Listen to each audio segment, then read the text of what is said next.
A gente segue nessa cobertura e quem nos atende agora é o deputado federal Coronel Tadeu, que é do PL de São Paulo.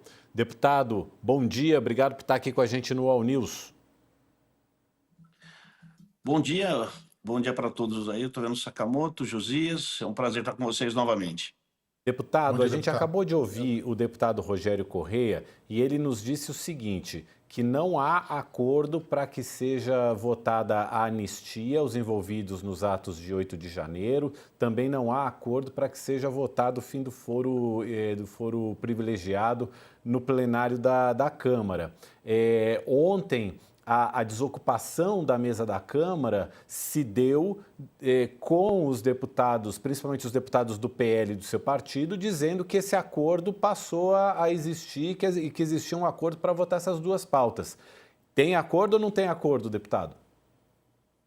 Não, ainda não tem o acordo, mas eu tenho certeza que esse acordo vai acontecer depois do movimento que nós fizemos ontem dentro da Câmara dos Deputados, né?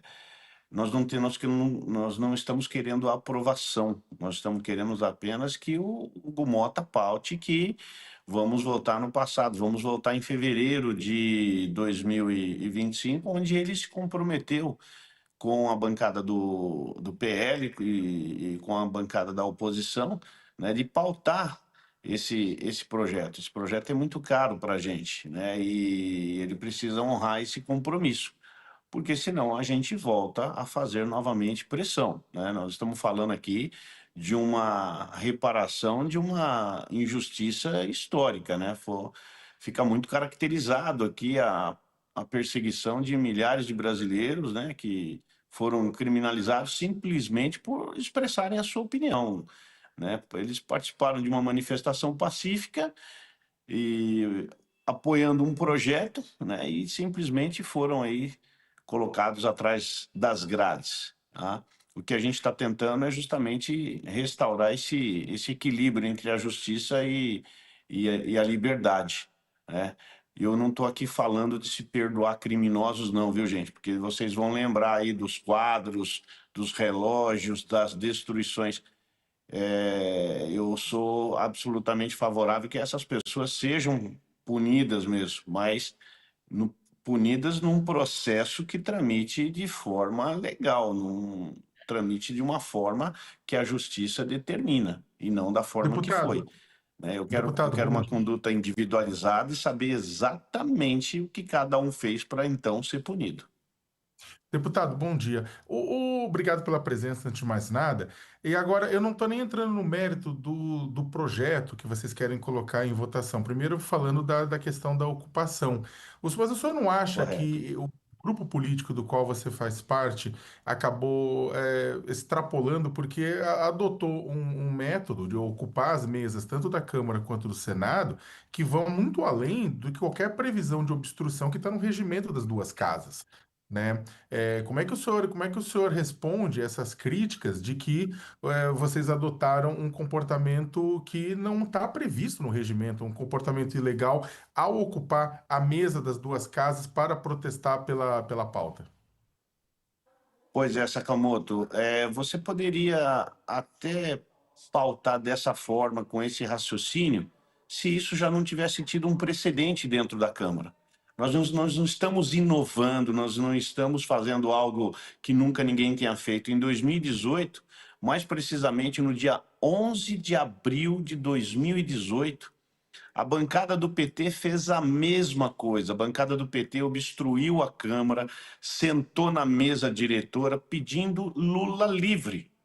Poxa, é uma manifestação. Eles fizeram a mesma coisa pedindo o Lula livre e com faixa, com toda a bancada oposicionista na época, né? Com todo mundo lá não deixando acontecer nenhum fato. Por que que na nossa vez a coisa muda? Tem foto aí, é só procurar pela data 11 de abril que vocês vão ver a bancada do PT fazendo exatamente a mesma coisa. Então, precisam acabar com esse jogo de um lado pode, o outro lado não pode. Por isso que nós estamos buscando equilíbrio. O que vale para um tem que valer para outro. tem que haver respeito. Eu sempre respeitei a ideologia. Eu vi o Rogério Correia falar agora há pouco aí. Eu respeito o Rogério Correia, deputado federal pelo estado de Minas Gerais. Ele foi membro comigo na legislatura passada na Comissão de Constituição e Justiça. Nós trabalhamos juntos. Ele pensa de um jeito, eu penso do outro, mas a gente se respeita. Porque é que nesse momento essa bancada tem que ser criticada por esse ato. É obstrução, isso é simplesmente uma obstrução, isso é democrático. Então, se o outro lado pôde fazer, esse lado também tem que poder fazer. Isso é equilíbrio. É a gente pautar pela mesma régua, tanto uma ideologia como a outra. Nós não podemos aqui deixar a coisa desigual de jeito nenhum.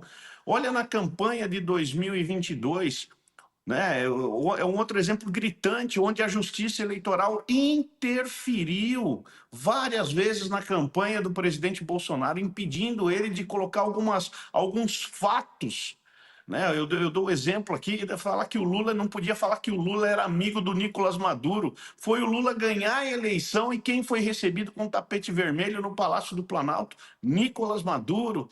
Então tem algumas coisas assim que são gritantes demais. É difícil a gente querer acreditar numa justiça que hoje está fazendo mais um trabalho político do que propriamente a justiça.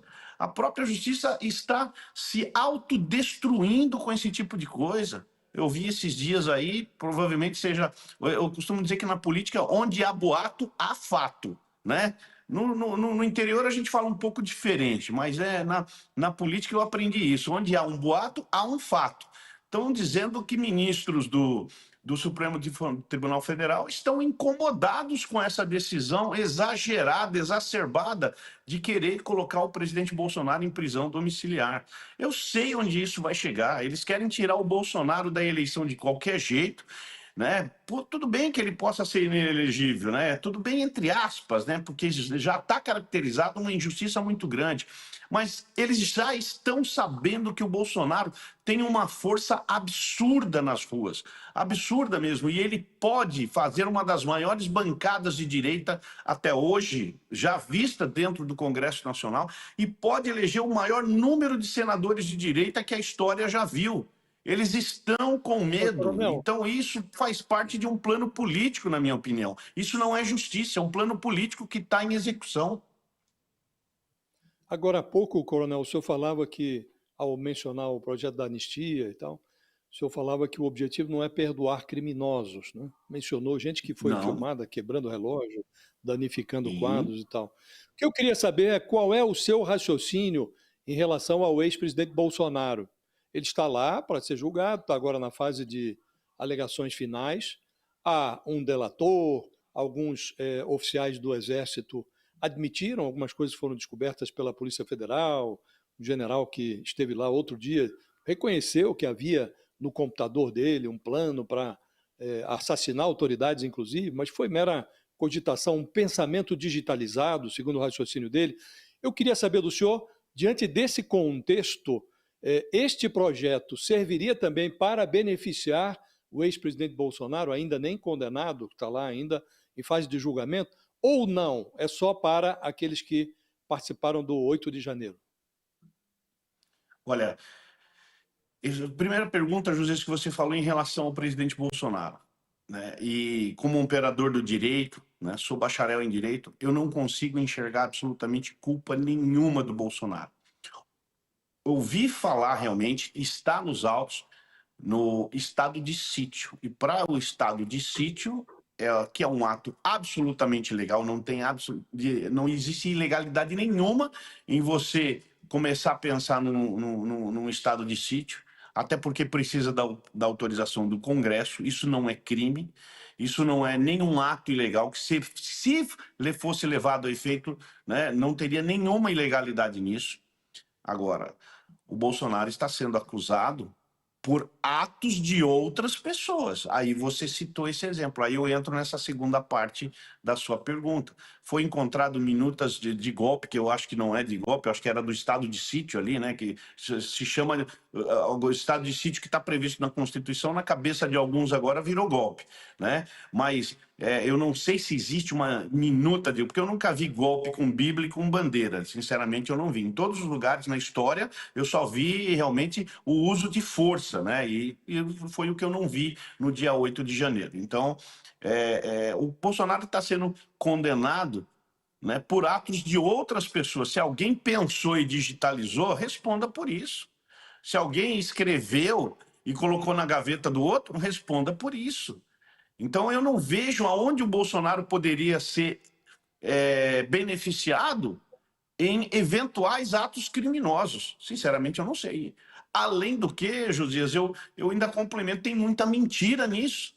Tem muita mentira, tem nego mentindo descaradamente para a justiça, descaradamente mesmo, para tentar se livrar de uma pena pesada, para tentar aliviar o seu próprio lado, e imputando determinadas coisas ao Bolsonaro que ele não participou. Claro que houveram algumas reuniões, né? E a gente eu, por exemplo, nunca vou saber exatamente o que foi feito nessa reunião, o que foi dito. Então vira a palavra de um contra o outro. Um fala que disse, o outro fala que Mas não disse, e não dá para você coronel, considerar e fazer justiça desse jeito. coronel, Pois tem não. dois comandantes militares, né? Um do Exército, outro da Aeronáutica, dizendo que o então presidente Bolsonaro expôs a eles uma minuta que se convencionou chamar de minuta golpista, e ambos disseram: não, nisso não terá a nossa companhia. Chamar esses comandantes de mentirosos parece um exagero, não é? Mas eu respeito o vosso ponto de vista, mas queria saber se, diante do que está posto, diante do julgamento que está ocorrendo, se inclui ou não o Bolsonaro esse projeto de anistia que o senhor não chegou a dizer. Não. No projeto de anistia, não. Está muito claro o projeto. O projeto de anistia se refere a todos os condenados pelas manifestações do dia 8 de janeiro. Né? Não tem nada de Bolsonaro na anistia. Quem está falando isso realmente está falando alguma coisa errada. A anistia, o projeto, se eu não me engano, do Alexandre Ramage, deputado federal pelo Rio de Janeiro, né? Ele fala em anistiar os condenados pelo 8 de janeiro e ponto, para aí, não existe nenhuma extensão, não existe absolutamente nada. E por que isso? Porque isso é uma pauta muito importante para nós da direita, para nós conservadores. Isso é uma pauta que a gente precisa restabelecer, fazer justiça com esse povo. Infelizmente, a gente não vai trazer de volta o Clezão, o Clérito, que faleceu dentro da prisão, né? Um ato desumano, uma covardia terrível, foi solicitado várias vezes ao juiz para que permitisse que ele fosse fazer seu tratamento fora, e a gente tem essa ferida realmente com a gente, né? A gente tem esse como é que se fala?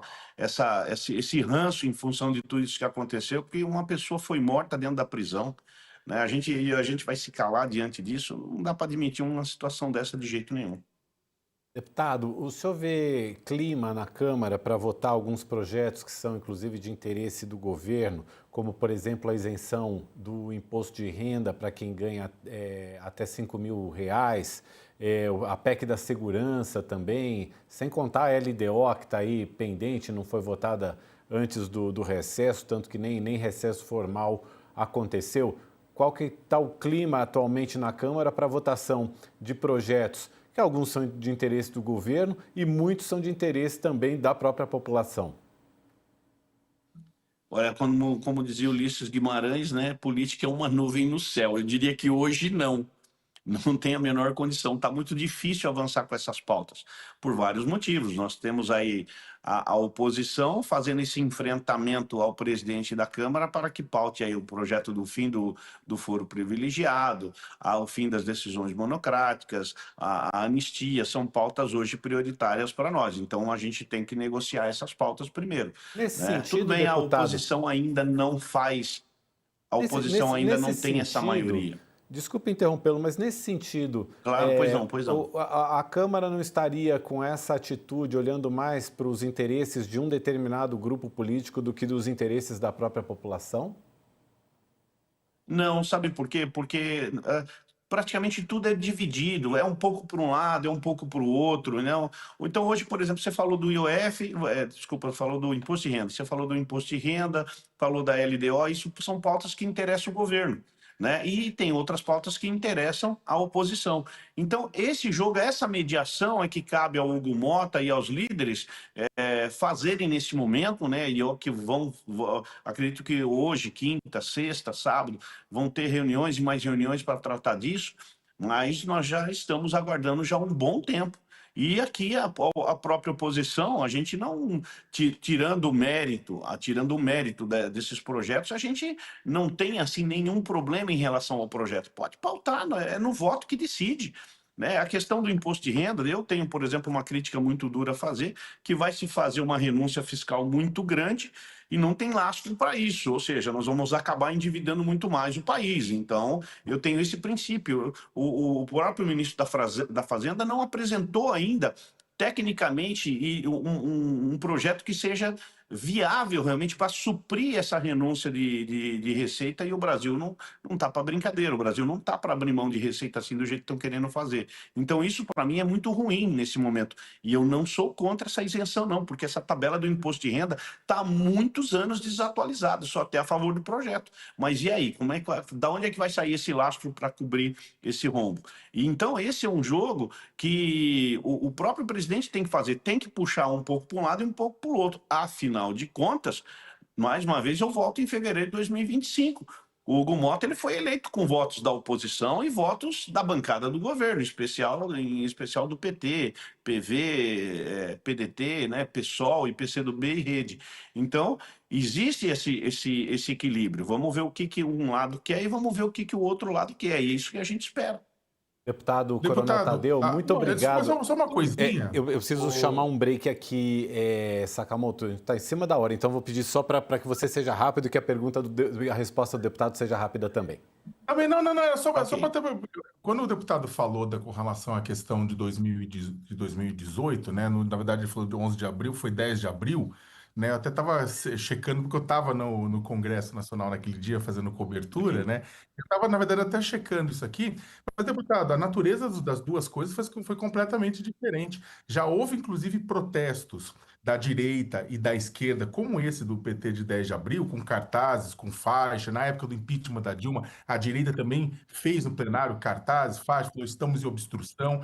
Então, o que aconteceu aqui é que houve um protesto com cartazes e faixas, falou-se que estaria assim, em obstrução, que faz parte do regimento da Câmara, mas é diferente. Nenhum caso, tanto na época do impeachment da Dilma, pedindo impeachment, ou pedindo liberdade para o Lula, ou qualquer pauta da esquerda e da direita, nenhum deles acampou na mesa diretora e não deixou o presidente da Câmara sentar. O seu colega Marcel Van Hatten não deixou o Hugo Mota sentar. Então, esse é o ponto que se coloca. E aí você me pergunta para o senhor. O senhor não acha que isso... eu entendo a sua defesa, mas isso, você não acha que isso foi um pouco além? Sakamoto, as pautas eram diferentes, mas o procedimento foi exatamente igual. Obrigado pela correção, foi 10 de abril de 2018, não 11, tem razão. Né? E segundo, naquela época não havia direita, me desculpa, mas PSDB não é direita nem aqui nem na China. A PSDB sempre foi esquerda e era simplesmente um partido grande e adversário do PT na época, que era o Aécio Neves que conduzia tudo isso.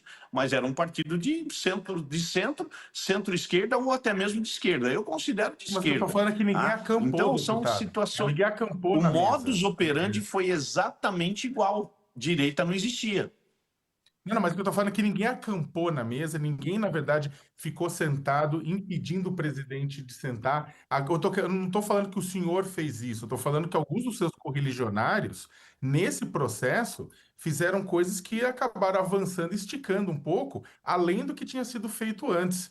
Eu não estou nem passando pano para um lado ou para o outro, estou só falando buscando uma análise em cima do que ocorreu e que acabou sendo um pouco diferente daquilo que a gente estava vendo. Houve acampamento, houve divisão de horários entre os deputados para ficarem acampados na mesa, né? É isso que, na verdade, acho que foi diferente dos outros momentos.